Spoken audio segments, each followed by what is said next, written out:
Take a look at sources of a legal complaint. The law provides several sources of restriction on employment practice.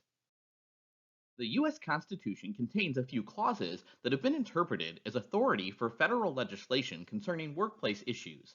However, most constitutional protections relevant to work come from amendments.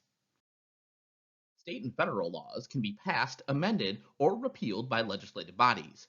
Usually, laws are written to include such information as protected classes and covered entities, what is required or prescribed, remedies, and effective dates.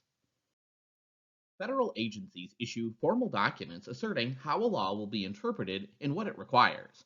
Employers are guided by these regulations. Legislative bodies enact laws or local ordinances, but the full meaning of these documents is only revealed as lawsuits are brought by people who make a claim or disagree about the interpretation of a law. Case law refers to the body of law which develops as a result of decisions made by judges and juries. This is also known as common law. For example, what types of evidence are necessary to prove or defend a case? What is the meaning of the employer? Or what is a disability? Decisions by higher courts usually form precedents that are taken as guidelines for later courts in that circuit to follow as they hear subsequent suits. Supreme Court decisions become precedents for all lower courts. The president and state governors can enact executive orders, which are statements about how the public employer must behave.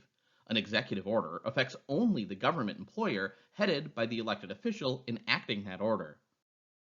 Finally, there may be an employee handbook stating policies that govern behavior of management and employees. Workers can be disciplined for violating these policies, and companies can be challenged for violating them. Courts may consider an employee handbook as an implied contract between labor and management.